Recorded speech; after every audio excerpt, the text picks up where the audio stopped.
ચાલો મિત્રો, તો હું તમને આજે દેખાડીશ કે જો આપણે એમોનિયા નાખ્યું અને નથી નાખેલું એમાં કેટલો ફરક છે મિત્રો.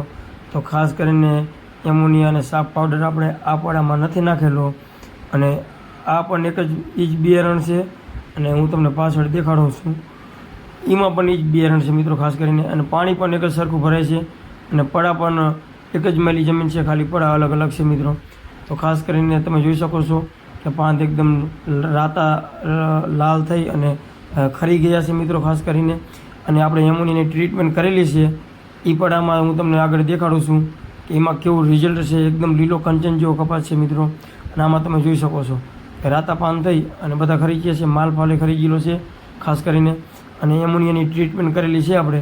વરસાદ ચાલુ થયો 25 તારીખ પહેલાં, તે પહેલાં 2 દી આગળ નાખ્યું હતું ને પછી વધારે પાણી ભરાણું એટલે વરસાદ પછી પણ આપણે વીઘે 107 કિલો નાખ્યું હતું અને વરસાદ પહેલાં આપણે 10 કિલો નાખ્યું હતું મિત્રો. તો ટ્રીટમેન્ટ કરી છે એ કપાસ હું તમને પાછળ દેખાડું છું. ચાલો તો આપણા પડામાં મિત્રો એકદમ લીલો કંચન જેવો કપાસ તમને જોવા મળશે. તો ચાલો વિડીયોમાં આગળ મિત્રો કેટલો ફરક છે. હાલો, રામ રામ સીતારામ, જય માતાજી તમામ યુટ્યુબ ફેમિલીને મિત્રો. તો કેમ છો બધા ખેડૂત મિત્રો? મજામાં જશો? તો હું છું આપણો મિત્ર ભાવેશ અને આજે તારીખ થઈ છે 13/9/2024.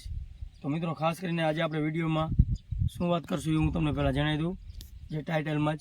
તો ખાસ કરીને મિત્રો જે આપણે બહુ અતિ વરસાદ થયો ત્યારે આપણે વિડીયો બનાવ્યો હતો. જે ખેડૂત મિત્રો જોયો છે એને ખબર હશે કે કપાસમાં જો વધારે વરસાદ થયો હોય અને પાણી લાગી જાય હોય અને પાણી જમીનમાં વધારે ભરી જતું હોય મિત્રો, તો ખાસ કરીને આપણે ભલામણ કરેલી હતી કે કયું ખાતર નાખવું.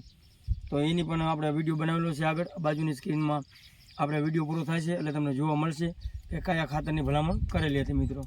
તો ખાસ કરીને મિત્રો એમોનિયમ સલ્ફેટ અને ભેગું સાફ પાવડર અથવા એમોનિયમ સલ્ફેટ ભેગું મેટાલિક્સ 35 અથવા એમોનિયમ સલ્ફેટ અથવા ભેગું આપણે બ્લુ કોપર, તો આ આપણે આની ભલામણ કરેલી હતી. અથવા એમોનિયમ સલ્ફેટ અલ્ફા સેફિલાઇઝર યુપીએલ કંપનીનું એમોનિયમ સલ્ફેટ ભેગું આ બધું આપણે જણાવેલું હતું. જે વિડીયોમાં આપણે જણાવ્યું છે કેટલું નાખવાનું. તો એનું આજે હું તમને દેખાડીશ કે આમાં આપણે શું ફેર પડ્યો છે મિત્રો. ખાસ કરીને જે આપણે એમોનિયમ સલ્ફેટ નાખેલું હતું તો કપામાં શું ફેર પડ્યો છે એ હું તમને ખાસ કરીને જણાવીશ મિત્રો આજે. તો સૌ પ્રથમ જે મિત્રો નવા હોય વિડીયોને લાઇક શેર અને સબસ્ક્રાઈબ કરવાનું ભૂલતા નહીં મિત્રો. આવા જ આવનો વિડીયો તમને જોવા મળશે મિત્રો. તો ખાસ કરીને 25/8/2024થી આપણે વરસાદ ચાલુ થયો હતો. તો 29/8/2024 લગીને 5 દિવસ સતત મિત્રો વરસાદ ફૂલ ચાલુ રહ્યો હતો. જે 25 તારીખે મિત્રો ખાસ કરીને જે 3 થી 6ના ગાળામાં જે અમારે આ વિસ્તારમાં વરસાદ પડ્યો હતો, જે અસંખ્ય વરસાદ પડ્યો હતો, 8 થી 9 ઇંચ વરસાદ 3 કલાકમાં પડ્યો હતો જે 25 તારીખે 8મા મહિનાની. તો આમાં કેટલું પાણી ભરાણું હતું એનો પણ વિડીયો બાજુની સ્ક્રીનમાં તમને જોવા મળશે. તમારી નજર સામે તમને હું દેખાડીશ મિત્રો, તો તમને ખબર પડે કે આ કપાસમાં કેટલું પાણી ભરેલું હતું. તમને આ બાજુ ફોન કર તો જો આ રસ્તો છે મિત્રો, આ રસ્તામાં બધે ઢીચણ મિત્રો પાણી ભરેલું હતું. એ વિડીયો તમને બાજુની સ્ક્રીનમાં જોવા મળશે. અને આ કપામાં પણ કેટલું પાણી ભરેલું હતું એ પણ જોવા મળશે. તો મિત્રો આપણે આમાં જે ખાતરની ટ્રીટમેન્ટ કરેલી છે એમોનિયમ સલ્ફેટ, તો આપણે વરસાદની આગાહી હતી જે 25 તારીખની, એટલે આપણે 2 દિવસ પહેલાં 23 તારીખે આમાં ખાતર કે 10 કિલો એમોનિયા આમાં વેરી દીધું હતું, નખાઈ દીધું હતું. એમોનિયા અને ઉરિયા અને આપણે સાફ પાવડર તો એ નખાઈ દીધું હતું. એના લીધે આ કપા આપણે એકદમ લીલો છે. અને પછી જો વરસાદ વધારે થયો ને આમાં થોડું પાણી ભરેલું હતું 2 ઇંચ 3 ઇંચ, ત્યારે પાછું બીજી દિન આપણે વીઘે 6-7 કિલો નખાવ્યું હતું, કારણ કે કપા પાસો ન પડે એના લીધે મિત્રો. તો તમે જોઈ શકો છો મિત્રો કપા તમારી નજર સામે તમને કેટલો લીલો દેખાય છે મિત્રો. એકદમ કપાસ લીલો છે, તમે જોઈ શકો છો. આટલું પાણી ભરાણું હોય એટલે કપા એકદમ તમારે એકદમ કપા ખાખરે જાય છે અને એકદમ પાંદડા રાતા થઈ બહુ પાણી મિત્રો લાગે એટલે રોગ પણ વધારે આવે અને પાંદડા એકદમ ખખરી જાય છે. એકદમ કપાસનો પાંદડા બધા ખરી જતા હોય છે મિત્રો. તો આમાં પાણી લાગવા નથી તો એક વસ્તુ ફાઇનલ નક્કી થઈ ગઈ છે. બાકી ગમે તે વિસ્તારમાં અત્યારે કપાસમાં તમારી નજર સામે તમે તમારા કપા પણ બાજુના કપા બધાના જોતા છો, બહુ નુકસાન લાગ્યું છે મિત્રો. તો મેં આ ટ્રીટમેન્ટ આપણે આગળ જણાવી હતી. તો ઘણા ખેડૂત મિત્રો કરી છે અને ઘણા ખેડૂત મિત્રોએ નહીં પણ કરી હોય. તો તમારી નજર સામે મિત્રો આ ટ્રીટમેન્ટનું રિઝલ્ટ દેખાય છે જે એમોનિયમ સલ્ફેટનું. તો મિત્રો આપણે પણ આમાં તમે નીચે જોઈ શકો છો કે પાંદડા મારે પણ થોડાક નુકસાન તો લાગ્યું જ હતું. જો આ પાંદડા આપણે ખખરી ગયા હતા, લાગત તમે જોઈ શકો છો. જો નીચે પાંદડા બધા ખરેલા છે, લાગત તમે જુઓ. તો મિત્રો એટલું નુકસાન નહીં, કે જે આખા ઉપર લગીને જે પાંદડા ખરી ગયા એવું નુકસાન આપણે નથી લાગ્યું. ઉપર તમે જોઈ શકો છો કે આખો કપાસ ઉપર પણ કેમ દેખાય આમ તમે જોઈ શકો છો કે આખો કપાસ આપણો લીલો કંચન જેવો દેખાય છે. તમને માલમાં જો તમે મિત્રો ખબર છે, માલમાં તો ઉપર આ વરસાદ થયો એટલે માલ હજી આપણે હવે લેવાની શરૂઆત થઈ છે. માલ પણ તમે જોઈ શકો છો કે હવે આવે છે માલ, હવે ગીંડવા પણ હવે લાગવાની શરૂઆત થઈ ગઈ છે મિત્રો.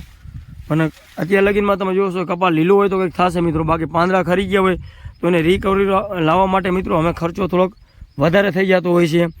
જેવો આપણે જે વિકાસની દવા છાંટવી પડે છે, વિકાસ માટે એના ખાતર નાખવા પડે છે, તો ખર્ચો મિત્રો ખાસ કરીને વધારે થઈ જતો હોય છે. અને કપાસ તમે અત્યારથી નવાસર હવે જો એને ટ્રીટમેન્ટ કરો એટલે તમારો કપાસ 15 થી 20 દિવસ લેટ ગણવાનો મિત્રો ખાસ કરીને. તો મિત્રો માલ પણ આપણે વેધરકાઉની દવા છાંટી છે અને માલ પણ હવે લેવાની શરૂઆત મિત્રો કપાસ કરતો આવે છે ખાસ કરીને. તો મિત્રો એનો પણ આપણે વિડીયો બનાવશું વેધરકાઉની દવાનો. તો મિત્રો આથી ખાસ કરીને આપણે અગાઉ ટ્રીટમેન્ટ કરેલી. તો મિત્રો મને કહે ને કે અગાઉ ટ્રીટમેન્ટ કરવાથી મિત્રો આ સારો ફાયદો આપણને થતો હોય છે. તો તમે જોઈ શકો છો કે કપાસ એકદમ લીલો એટલે લીલો જ છે મિત્રો ખાસ કરીને. તો આને હવે માલ લેવાની અત્યારે સીધી શરૂઆત થઈ જાય છે મિત્રો. અને જેને એકદમ પાંદડા ખરી ગયા હોય છે ને લાલ પાન થઈ ગયા હોય છે એને ખાસ કરીને રિકવરી લાવવાની, નવો માલ લેવડાવવાનો, નવા પાન લેવડાવવાના, તો એને 15-20 દિવસ લેટ થતું હોય છે. અને લેટ થવાના લીધે મિત્રો ખાસ કરીને શિયાળુ ઉત્પાદન લેવામાં, શિયાળુ વાવેતર કરવામાં પણ લેટ થાય છે.